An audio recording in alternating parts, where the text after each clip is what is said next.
article encompasses Mayo Clinic's approach to biosimilar implementation and optimization for 5 targeted biologic categories, including filgrastim, epoetin alpha, bevacizumab, rituximab, and trastuzumab. My name is Chelsea Jensen. I'm a pharmaceutical formulary manager at Mayo Clinic. My name is Eric Tishy. I'm a pharmacist and the division chair of supply chain management at the Mayo Clinic. I was fortunate to be one of the project leads on a Quality Academy project and subsequent publication in Mayo Clinic Proceedings titled Implementing and Optimizing Biosimilar Use at Mayo Clinic. Dr. Jensen, thank you for making time to speak with us about your article today.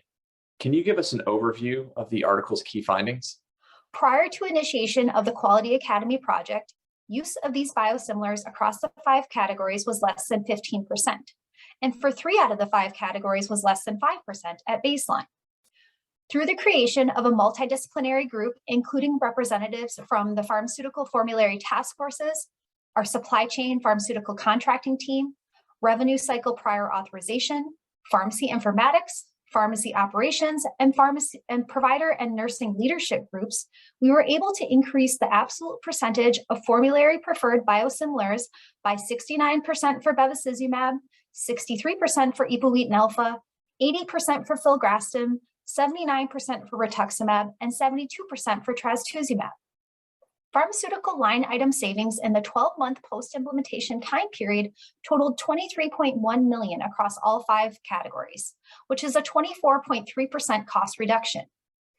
The article further describes how we leverage the electronic health record, pharmacist-driven therapeutic interchange to create a successful, sustainable model to accelerate biosimilar adoption. Dr. Jensen, thank you for sharing those very impressive biosimilar conversion rates and cost savings. Can you explain how this impacts clinical practice? Yes, clinical practice needs to be aware that there are now biologics that are approved by the FDA to be highly similar to reference products and thereby expected to produce the same safety and efficacy outcomes as reference products. Clinicians should be well-versed on the biosimilar FDA approval pathway and recognize that if a biosimilar does not have an indicated use that the reference product has, this is not due to a clinical trial failure, but more commonly due to patent litigation or patent thickets. Clinical practice should be abreast of this information and recognize that in our current environment of price transparency and financial toxicity, they should be offering the lower cost alternative wherever possible. Drug costs and drug expenses are a big topic in public health. Can you explain how this change affects patients? Patients may see a change in therapy from reference biologic to biosimilar, which is not expected to have a meaningful clinical difference in, like I said, safety or efficacy. Biosimilar use should result in lower costs through coinsurance and copays. Additionally, if their insurance plan has moved a vast majority of its patients to biosimilars, this should keep premiums low for subsequent enrollment years. Can you explain what Mayo Clinic is doing with biosimilars that is different from what other organizations are doing? Mayo Clinic's approach was to lower the overall cost of care for classes of drugs that had biosimilar competition. This means that contracts were negotiated were purchase discount contracts that are subsequently passed through to the payers and the patients. We understood going into this implementation project that we would be impacting our net operating income. However, we also understood that a majority of our major commercial payers were requiring biosimilars to be used. By having proactive meetings with our prior authorization team, we were able to use that information during contract negotiations and in picking our formulary preferred agents.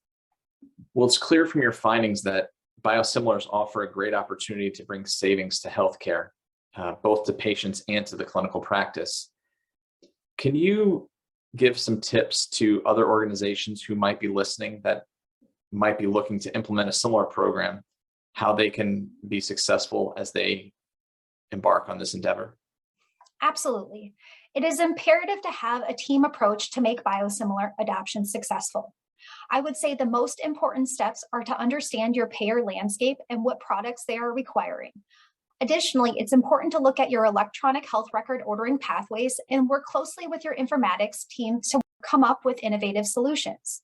All team members involved need to understand the FDA approval pathway for biosimilars, patent litigation issues, payer demands, and come up with a collective approach to overcome these barriers and create a solution that works best for their practice area. What is the key takeaway message that you want readers to gain from reading this article? The key takeaway message is that biosimilars offer huge saving opportunities to the healthcare system. If we want to have a sustainable healthcare system, we need to promote the use of less costly therapies wherever possible. Mayo Clinic also has a self-funded health plan, and we achieve significant savings for our covered lives who were converted from reference products to biosimilars throughout this project as well. What do you see as the next key steps with biosimilars? The next steps with biosimilars will be twofold. First, we need to continue to monitor our biosimilar use and critically evaluate reference product use, particularly for government-funded insurance plans, and convert patients to biosimilars whenever possible. For government-funded plans, it is more advantageous to use biosimilars from a reimbursement standpoint, as well as for a long-term healthcare sustainability standpoint. Because Medicare plans do not require pre-certification, it is pertinent that we manually review those patient cases.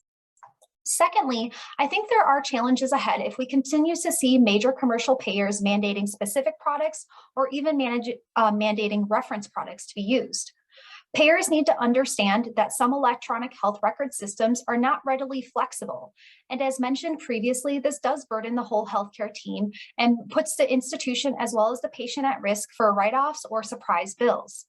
I truly hope that the biosimilar parity legislation gains traction this year to protect the strategy that we have in place at Mayo Clinic. Thank you for your time of watching this video. We invite you to read our Implementing and Optimizing Biosimilar Medication Use article, which will be premiering in the Mayo Clinic Proceedings June edition. For more details, we hope that you have success in implementing biosimilars at your institution as well. Thank you. We hope you found this presentation from the content of our website valuable. Our journal's mission is to promote the best interests of patients by advancing the knowledge and professionalism of the physician community. If you are interested in more information about us, our homepage is www.mayoclinicproceedings.org. There you'll find access to information for our social media content, such as additional videos on our YouTube channel or journal updates on Facebook. You can also follow us on Twitter. More information about healthcare at Mayo Clinic is available at www.mayoclinic.org. This video content is copyrighted by Mayo Foundation for Medical Education and Research.